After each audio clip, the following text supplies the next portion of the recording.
All right, guys, the NFL draft is getting closer and closer, so I'm going to give you my final top 12 rookie wide receiver pre-draft rankings for Dynasty football.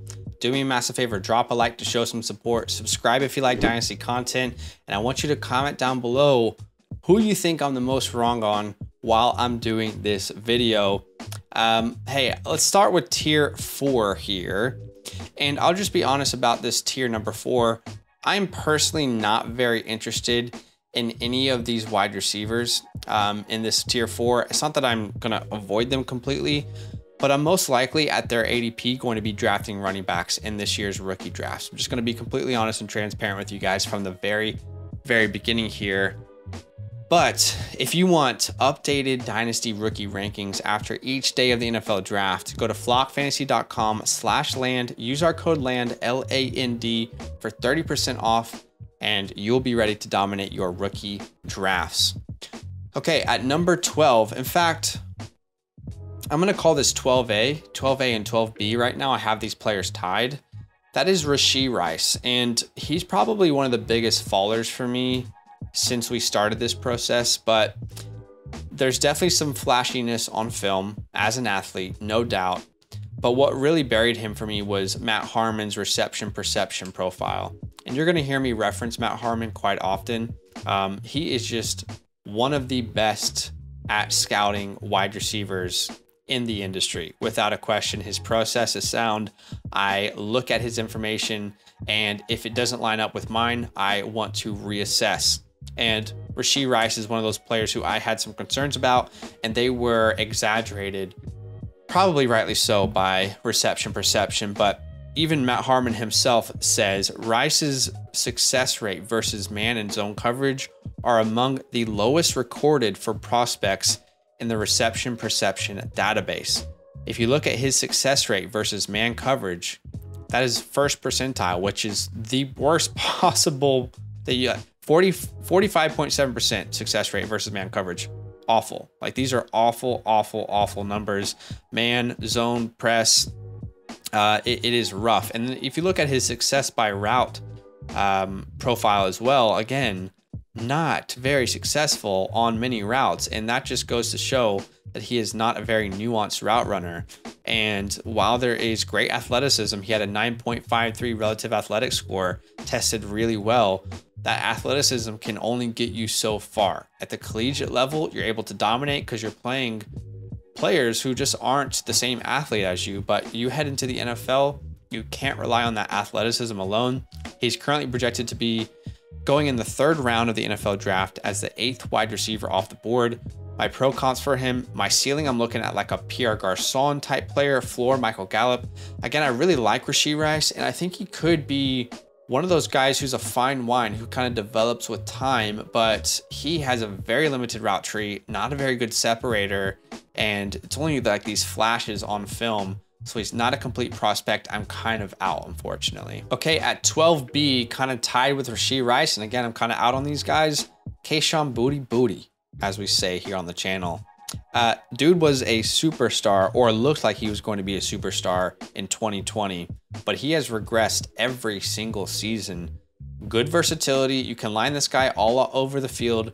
Has shown to be pretty dangerous after the catch. Has shown to be a good route runner, and is still only 20 years old. So why am I not in? Well, firstly, it is the off the field issues, because it's a little bit different in previous years where it's been something that a team has navigated. Really, from what we understand, he wanted to come back to LSU, but the team didn't want him because there were some serious off the field issues. Secondly, I don't think there's another wide receiver whose stock has fallen further in the pre-draft process than Kayshon Boutte. He came out at the combine and had one of the worst combines I have seen, probably worse than David Bell had last year based off of expectations. He was at interviews saying he was going to run the 4.3s, and he ran like a 4.51. If you look at his relative athletic score, it's a 4.99 out of 10, which is well below average. His vertical jump was a joke, like truly awful, just underperformed in every single area. So that was kind of the last straw that people were holding on to. Well, yeah, there's the off the field issues, and you know, yeah, he's got some concerns on film, but he's a ridiculous athlete. Well, now we can't really claim that, even though it looks good on film. NFL teams are going to take this into account, and I think his stock is going to plummet. He's currently projected to go in the 4th round of the NFL draft as the 16th wide receiver off the board. Projected to be the 16th wide receiver off the board in a bad wide receiver class. That doesn't give me a lot of hope, guys. Of course, it has to be said that the NFL draft and landing spots and draft capital will change everything, okay? This list will be different after the NFL draft. But if you look at my pro comps, I think the ceiling is still like a Deebo Samuel type of player, but the floor is like a Golden Tate, Laviska Shenault. So we still have a good player on our hands, but again, I'm just not sure if he's going to be able to extract that potential, unfortunately. Okay, at number 10, let's talk about Tennessee's Cedric Tillman. Very good size, 6'3", 215 pounds, like the ideal X body wide receiver. And there's not many of that type in this year's draft, which could push his draft stock up, right? Big frame, can play outside, had pretty decent testing as well. 8.67 relative athletic score out of 10. Pretty decent number. I didn't expect it to be that high personally. And something that stands out on film is that he is a very good route runner. At least he has the fundamentals, I will say, to be a good route runner. Specifically, his release package off of the line of scrimmage. The game versus Georgia, they played a lot of press this year, and he dominated Kelee Ringo quite often. He definitely gave him punch for punch. But honestly, I was a little bit surprised by Reception Perception's profile on him. Tillman's success rate versus coverage left me wanting a little bit more, right? 44th percentile versus man, 47th versus zone, 36th versus press. I mean, he looks like a better route runner on film, but you can't just ignore Matt Harmon and reception perception. So it is a little bit concerning to see. The good news is if you look at his success by route profile, he's had a lot of success with the comeback, the corner, and the post route, which should translate pretty well into the NFL. But there are some serious concerns. Firstly, there's not much acceleration or speed here. This is not, I don't, like if someone's telling you differently, fair enough. I'm very strong on this. I don't think there's a lot of acceleration. I don't think there's a lot of speed. He's below average in those areas, like just not an explosive type of player in my opinion. And I think that shows up with how poor his yak numbers are. He had an atrocious yards after catch number, which was 2.9. Guys, that is 209th of 233 wide receivers last year in college football who had a minimum of 55 targets. 209th. Okay, there's not much explosiveness. He's not twitchy. He's not elusive. It's not a stop and start on a dime type of player. And there's not much versatility in his game. You're putting him outside, probably on the right hand side as your X, and that's the role he's going to play. But anyway, I just think he's probably at best like a very good wide receiver 2 on a team. I don't think he's going to like be someone who leads a team in targets personally, but currently projected to go in the 2nd round of the NFL draft, which is higher than I would take him, but in the 2nd round of the NFL draft as a 7th wide receiver off the board. Pro comps, his ceiling is like a Cortland Sutton. His floor is Nico Collins, Romeo Doubs. All right, at number 9, let's stay in Tennessee and let's go with Jalin Hyatt. You could flop these guys back to back if you wanted to. I don't really care.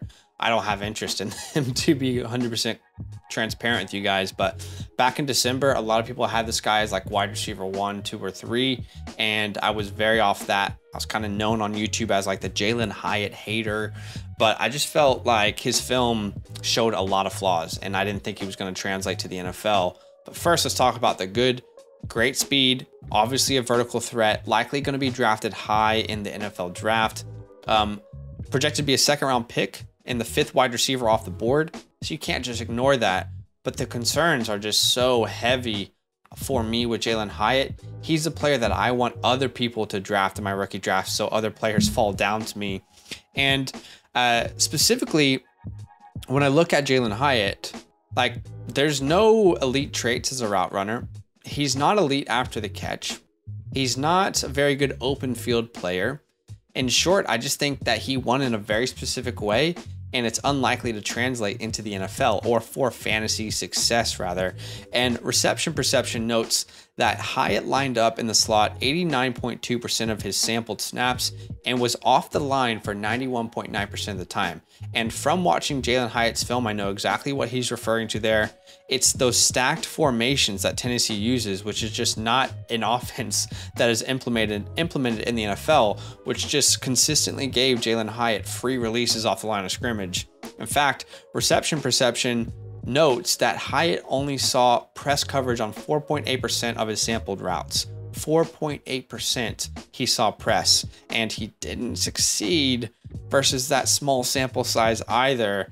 He did not win at a very high rate with almost any of these coverage types. And lastly, if you look at his success by route, it kind of sums up what I've been preaching, right? He wins in a very specific way. Look at that 9 route, 73.3% success rate. But almost everything else outside of that 9 route, we are not winning very much. Very limited route runner. And I just don't think it's going to translate to the NFL outside of being like a good NFL player. I don't think he's going to be a good fantasy player, right? He'll stretch the field for a team. He'll be a Will Fuller and MVS type, but I don't see any sort of superstar. I hear people saying Tyreek Hill. I just think if you're saying Tyreek Hill, you really haven't sat down and watched multiple games of his film. All right, staying in the same tier at number 8, let's talk about Marvin Mims. Good speed, definitely the game speed and the testing speed lined up, so that's good to see. Very, very good ball skills. One of the most underrated parts of his game are his ball skills. For his size, I personally did not anticipate him being that good at the catch point, but he can track balls down and he can win versus anyone on the field, no doubt. He also tested really well, had a 9.4 relative athletic score, comparable to Emmanuel Sanders in their database. And let's talk about his route running. While the route tree was relatively simple, he did a good job beating man coverage at Oklahoma. In fact, his 72.2% success rate versus man coverage puts him right up there in the category with Jordan Addison and Zay Flower, that 70+ percent category in this class.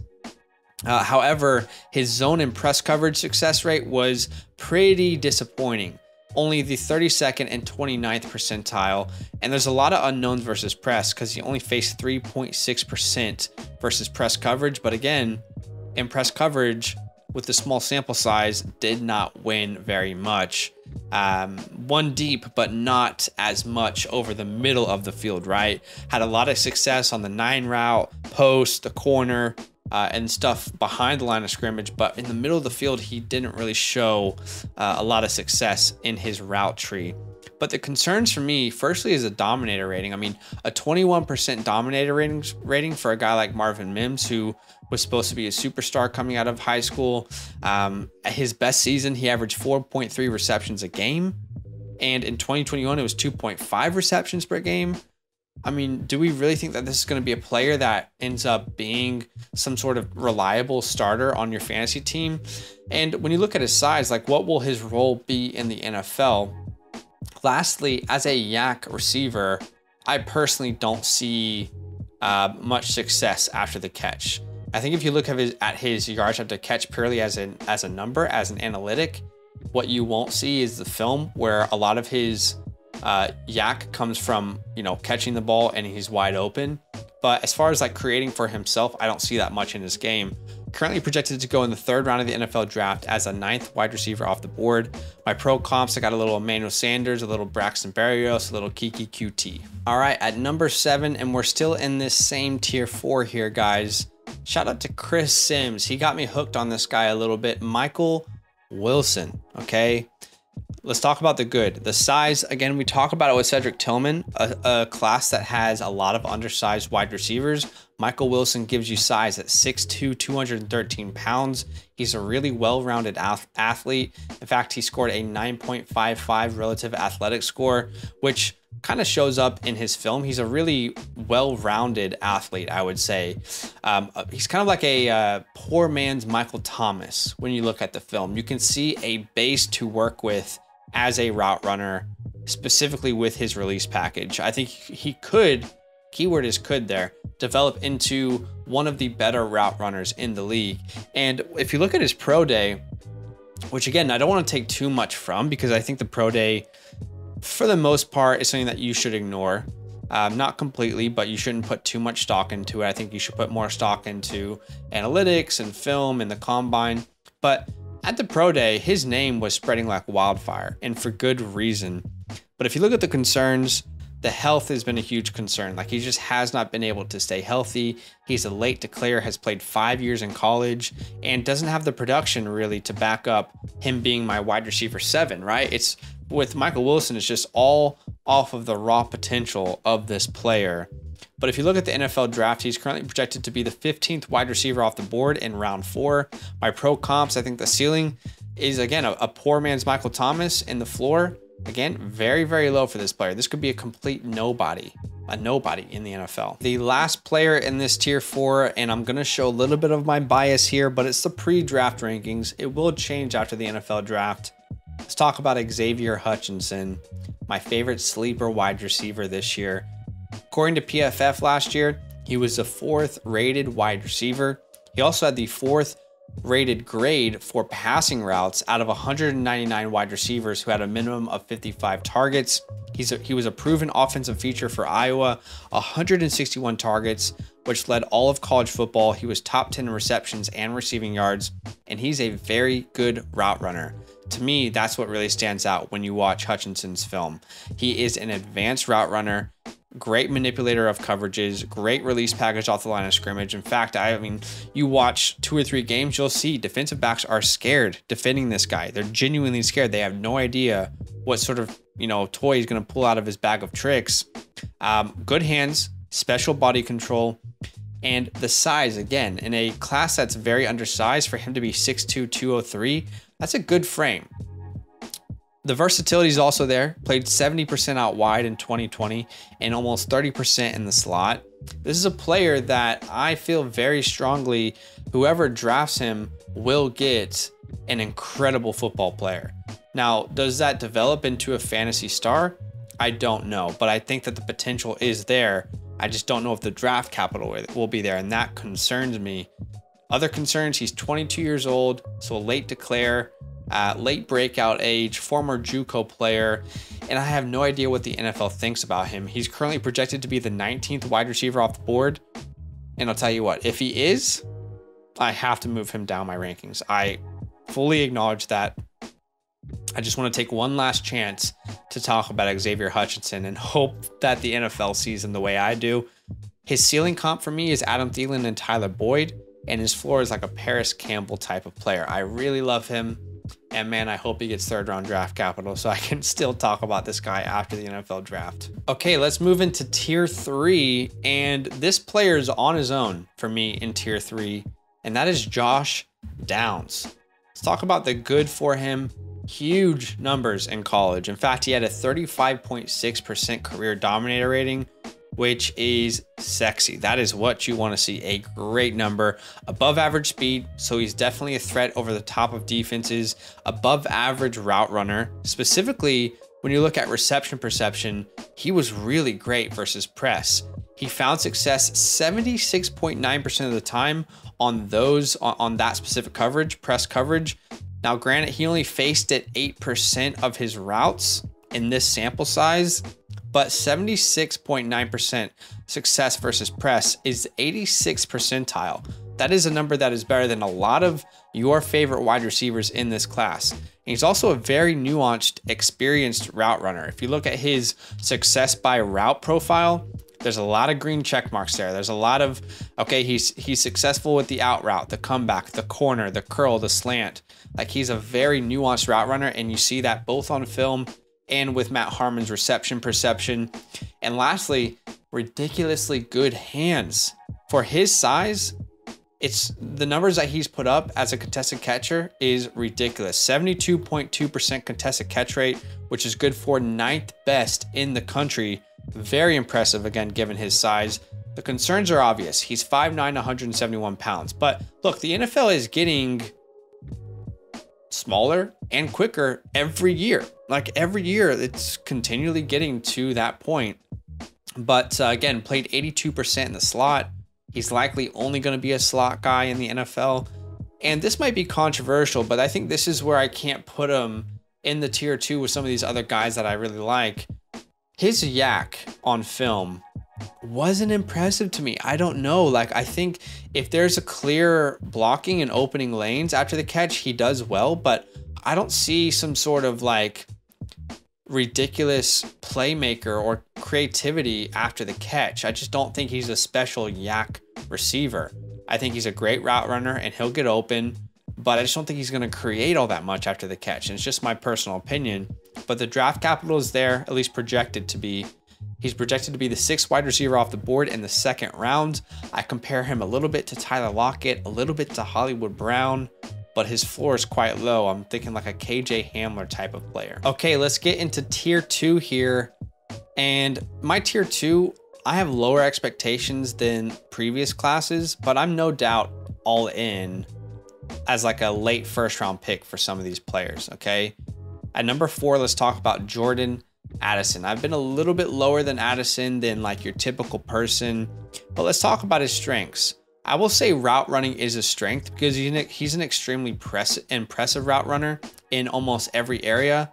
But there's one thing we'll talk about a little bit later that really concerns me. But as far as being able to manipulate defenders, create separation with ease, Addison can do that for sure. Like he's one of those guys where you watch his film and you're like, damn, this is really, it's like an art almost to watch him run routes.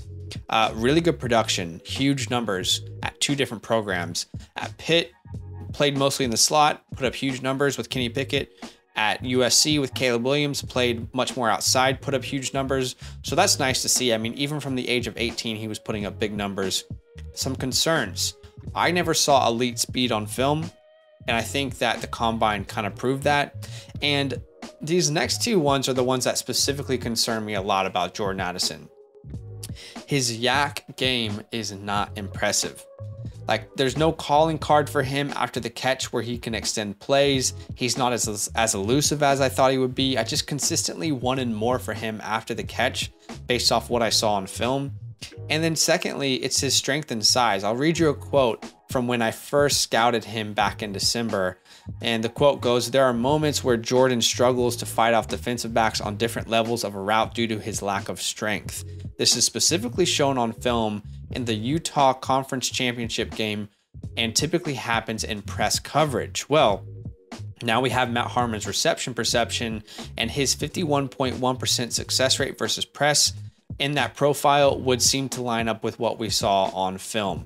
Again, he really struggles to fight off versus press. He's not incredible in that area, which concerns me because I think he's going to see a lot of press coverage in the NFL. And lastly, another concern is he's not a very good contested catcher. Like all the things that we talked about Josh Downs just then, ignore that completely for Addison. He had a 22.2% contested catch rate this year, which was a measly 206th best in college football. And you can see it on film. He's just not a very good catcher through traffic. Currently projected to go in the 1st round as the 3rd wide receiver off the board. I compare him a little bit to Calvin Ridley, Jahan Dotson, and my floor for him is Robert Woods. So he will be productive. But again, I don't think he's going to be a superstar #1 on a team. I think he's going to be a very elite complementary piece, which like Robert Woods in his prime, like Jahan Dotson can be very valuable for fantasy football. Okay, so at the moment, I can't really decide on my wide receiver 2. It's so close between 2 players. The NFL draft will give me clarity there, but right now at 2B, I have Zay Flowers. Now, I know I've been higher than the rest of the community on Zay Flowers, but I just haven't seen any reason through this pre-draft process to really move him down any further. Let's talk about the reasons that I love him. Number 1 is the versatility.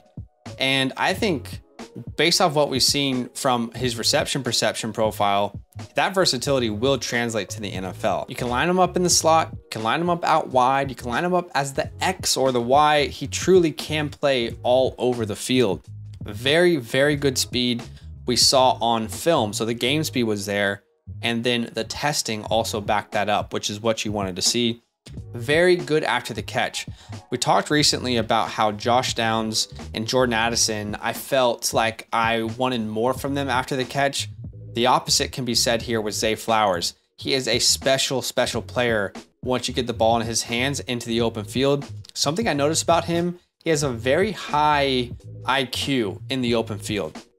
And something that I wrote down here, I said he seems to always know how to use a defender's momentum against them, which in return allows him to use those twitchy movements and speed to gain big chunks of yards. Also has really good production. His career dominator rating is 36.1%, which is unquestionably an elite number.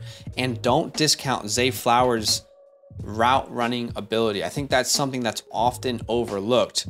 If you compare Flowers to the 2022 class, which had a lot of good route runners in that class, right? His man coverage success rate would have ranked 3rd, and his press would have ranked 4th. Again, in a very good class with a lot of good route runners. But his success versus man, zone, press, those are all like very, very respectable numbers according to reception perception. This is a true weapon for any offense that you can line up anywhere over the field. Put the ball in his hands and let him make you feel like an absolute king. The concerns for me is, and it's always been really, is the drop percentage, right? He had a 10.3% drop rate, and that's been an issue for him throughout his entire career. Currently projected to go in the 1st round of the NFL draft as the 4th wide receiver off the board. My pro comps, I compare him a little bit to T.Y. Hilton, Steve Smith Sr., Eddie Royal. He's somewhere in between those players. And my 2A at this very moment in the same tier is Quentin Johnston. I think there's a little bit too much hate on Quentin Johnston right now. But I mean, very good size, 6'3", 208 pounds, very good prototypical X kind of alpha wide receiver type. And after the catch, I think is where he's the most underrated. Extremely difficult player to bring down. For his size, he should not be that fluid. He should not be that elusive. And he should just not be, he shouldn't look like that after the catch. Like it's almost like you're watching one of these undersized wide receivers after the catch, but he's still 6'3", 208 pounds. Very good athlete, despite the testing numbers being underwhelming for some people.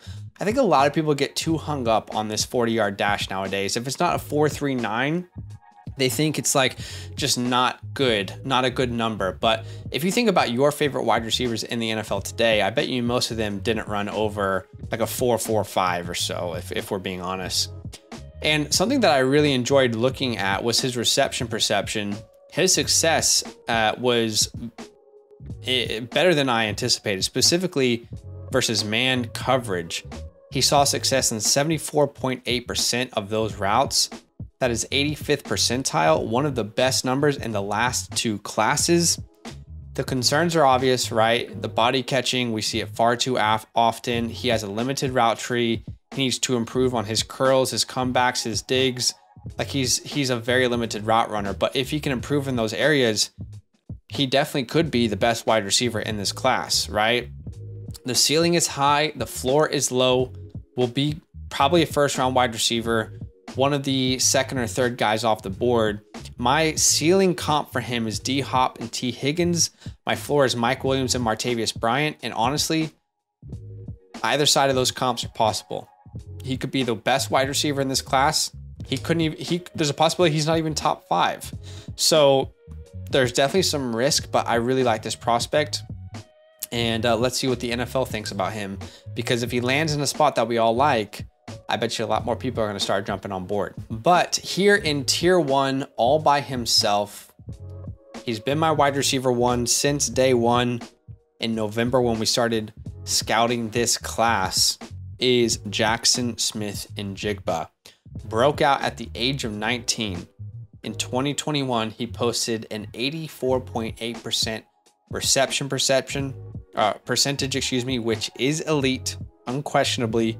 In that same year, amongst wide receivers who had at least 55 receptions, JSN had the #1 contested catch rate with 90%, which, if you know anything about contested catch rate, that is an elite number. My guy has some reliable hands.